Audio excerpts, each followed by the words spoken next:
You've got a history of achievement. I want to understand, do you ever have the voice in your head? Did you write .com secrets and you push it across the finish line? Did you ever have the voice that said, what if nobody buys it?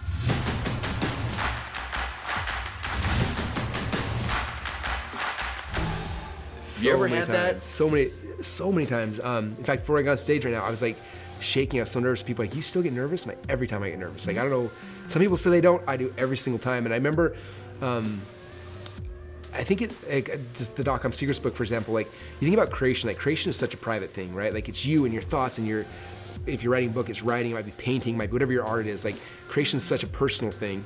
And then the first time you like show it extra, it's such a public thing. And there's always that fear of like, what if I show them they don't like it? Or what if, like, you know, and I think most great artists feel that same way, where it's like such a personal, like time they finally like show you there's so much like fear, because if they don't like it, then like, it's almost like it's rejecting you. Like a person, you feel it. So you may much. not show it, but it feels like a personal attack. Like, what if I get a negative review on the book? Did you go through that? Or the program, or the new launch, 100%. Or the post. Yep, every time. And so, and it gets better with the more times you have successes, the more you look at it. But even like the most successful books or people, I mean, we have, you know, Tony's a good friend of both of ours, like people that are doing the biggest difference, there's more people are trying to take them down, and so it never goes away, but I think there comes a point eventually where you stop caring and you're just like, I know the people I'm serving, I know my mission, I believe in it, I know it's true, so I don't care, I'm just gonna run, and some people I'm sure I'm gonna bump into and offend along the way, but my people will hear my voice and they're gonna come and I'm gonna be able to serve them, and that's the key.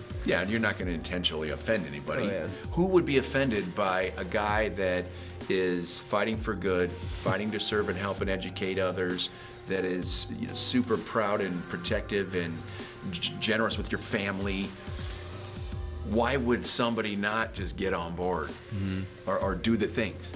I think that's a good question. I think it's a reflection of themselves. They're not happy with something in their life, and for some reason you spark that, and you know, they see what they don't have, and instead of being inspired by it, they do the opposite, and it's a tough thing. I think one of the commonalities I've seen between all successful people is that they always celebrate other people who are successful, as opposed to like not being offended, but being like upset about it.